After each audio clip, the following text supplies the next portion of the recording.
Gracias por seguir con nosotros en Visión Empresarial.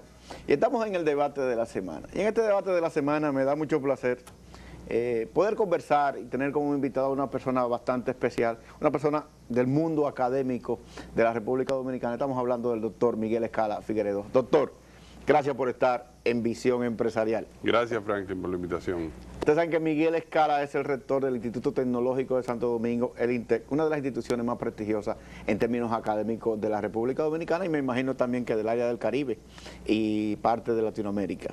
Lo estamos intentando. Miguel, una primera pregunta que nos surge es, ¿cuál es la situación de la educación superior en la República Dominicana en este momento? Podemos hablar de varios aspectos, si es en términos de cobertura, si es en términos de calidad, en términos de pertinencia. Ok, vamos a verlo entonces por... Si estamos hablando de la cobertura... La cobertura, tenemos una población de 350.000 estudiantes. Entre todas las universidades. Entre todas las universidades. ¿Cuántas universidades estamos hablando? Estamos hablando de 40 y tantos, pero de esas 40 y tantos yo creo que hay 20 universidades que son las que tienen el 90% de la población. Aunque hay algunas que la han ido cerrando en estos días. Hay algunas que están cerradas temporalmente, hay otras que ya fueron cerradas definitivamente, una específicamente, pero realmente hay 20 universidades son las que contienen el 90% de la población. Y nosotros, se dice de manera general que la UAS tiene la mitad de la población estudiantil. 170.000 estudiantes, 175, y las otras universidades 175. Algunas de esas universidades, del resto de las universidades, hay algunas que son públicas también, como es el Instituto Salomé Ureña, como son las escuelas vocacionales, las escuelas de la Fuerza Armada, el ITLA, pero en términos generales así. Pero sin embargo, esa cobertura representa una cobertura aproximadamente de un 30% de la demanda total. De lo que deberíamos estar. Pero cuando tú dices deberíamos, ¿qué significa eso? En términos de la población que tiene la edad entre 18 y 24 años. Pero muchos de esos muchachos no les interesa la universidad. Pero muchos de esos muchachos que no están en la universidad deberían primero haberse graduado de secundaria y haber ido a la universidad. Ok, estamos hablando de un grupo poblacional que está en edad de estar en la universidad. Exactamente, y no está en la universidad. Por diferentes razones. Cuando nos comparamos con otros países, por ejemplo, nosotros estamos en América Latina, estamos en el tercio más bajo, es decir, quizás no entre los más bajos, pero no tenemos la mejor cobertura. Hay algunos países que tienen menos cobertura que nosotros, pero pudiéramos tener más. Pero vamos a detener un poquito en esa parte, Miguel, que tú planteabas, porque me parece sumamente interesante. Los estudiantes que salen del bachillerato y que no van a la universidad, ¿por qué no van a la universidad? Es decir, no van a la universidad o porque no tienen recursos para ir o porque simplemente fueron a trabajar y les interesó más trabajar y generar ingresos que ir a la universidad, o porque de alguna manera la universidad no les satisface lo que son sus demandas. Eso habría que estudiarlo, habría que analizarlo obviamente, pero sin duda alguna hay de todos esos casos. Un detalle interesante es muchas veces el hecho de la necesidad de ir a trabajar, obviamente. La necesidad, por ejemplo, muchos muchachos, como yo lo he mencionado, muchos muchachos que van a la UAS, que la UAS no les cuesta en términos de lo que es la matrícula, sin embargo, tienen que mantenerse en la capital y son del interior.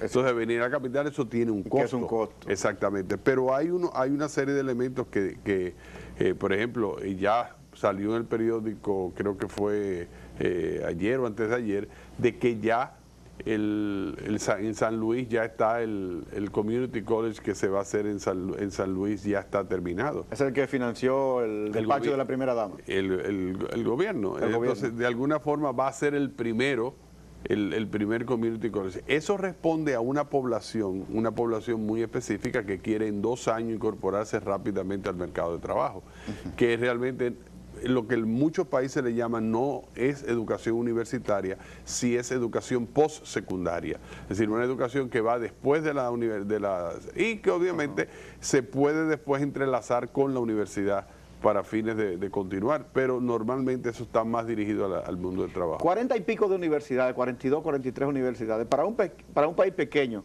como la República Dominicana, y dadas las circunstancias de los jóvenes, que muchos no van a la universidad. No son muchas universidades. Todo depende, porque repito, hay 20 que tienen el 90%, hay otras que son universidades muy pequeñas o institutos especializados.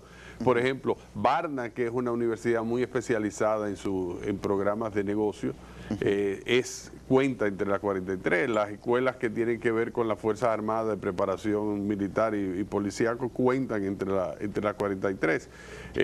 Hay otras universidades pequeñas del interior y hay otras universidades más especializadas. Entonces, cuando uno saca realmente, yo no diría, habría que hacer una definición, una clasificación en términos del número de estudiantes, y por eso yo menciono que realmente cuando estamos hablando de una población de universidades, estamos hablando de unas 20, que son las que tienen en la realmente. Sí, algunas quizás por ejemplo, el Instituto Mercy Jaque, que es un instituto de educación superior que está muy concentrado en la moda, es una población pequeña, pero cumple con su rol. Y hay algunos que son así que cumplen también con su rol. El segundo elemento que tú mencionaste, Miguel, con relación a la situación de la educación superior en la República Dominicana, hablaste del tema de calidad, que es un tema que para mí es fundamental, porque yo sostengo la tesis que nosotros en educación superior, y más que en educación superior, en la educación en sentido general, hemos perdido el interés por la calidad de la educación. Entonces hay mucho facilismo del estudiante y facilismo del punto de vista del propio profesorado. Entonces, en ese sentido, ¿cuál es la evaluación que ustedes hacen? Yo creo que hay un elemento en términos de calidad de la educación superior de la República Dominicana, que todavía nosotros estamos en la época de examinar la calidad vía los insumos, es decir, las cosas que se ponen. Por ejemplo. No, disponibilidad de aula, biblioteca, laboratorios, etcétera, etcétera. Y no es que eso esté mal. Es decir, pero no es completo. Es decir, ese es un elemento fundamental que ya en países más avanzados eso se da como por un hecho. Es decir, que una universidad tenga biblioteca en Estados Unidos, eso no se chequea porque se da. Sí.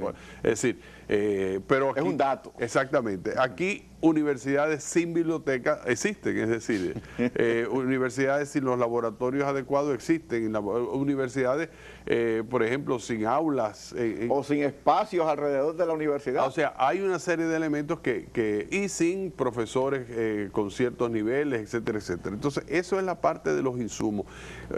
Situaciones, por ejemplo, todo lo que es la organización académica en términos de reglamentos, etcétera, etcétera, el registro bien organizado, todo ese elementos. Eso es la parte de lo que es los componentes de que entran al proceso educativo. Sin embargo, en Estados Unidos y en muchos países de Europa, ya el énfasis en la evaluación de la calidad se está poniendo en los resultados. Es decir, ¿cuáles son los famosos outcomes? Es decir, las salidas. Es decir, ¿qué pasa con los estudiantes cuando salen de la universidad? ¿Cómo se incorporan al mundo del trabajo? ¿Cuáles son sus resultados? ¿Cuál es la perspectiva de los empleadores, de la opinión de los empleadores? Entonces, cuando nosotros hablamos de calidad, reitero, en República Dominicana todavía estamos hablando mucho de la parte de insumos, que es importante, pero no es suficiente. Tenemos que volcarnos al hecho de evaluar también la calidad en términos de lo que son los resultados. Hablando de resultados, ¿existe información, existen estadísticas que puedan decir qué pasa con los muchachos cuando salen de la universidad? ¿En qué porcentaje se están incorporando al mercado laboral o en qué porcentaje están creando su propio empleo? Cada universidad o algunas universidades tenemos alguna información de eso, que no es una información, vamos a decir, totalmente completa, pero que da una idea.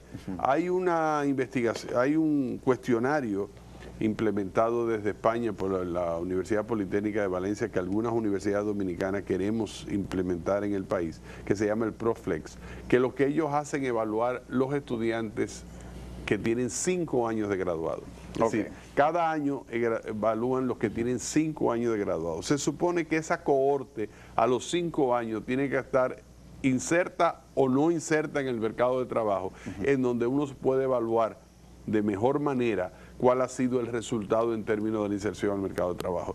Y algunas universidades dominicanas estamos haciendo eso porque nos va a dar no solamente un comparativo entre las universidades dominicanas sin identificar qué universidad está siendo evaluada, sino también nos va a dar un comparativo con otras universidades del mundo, en términos de ver no solamente el hecho, se evalúan se cuestiona esa cohorte y se le pregunta su inserción al mercado de trabajo, etcétera, etcétera, y cuál ha sido su ascenso, cuál no ha sido su ascenso, su satisfacción.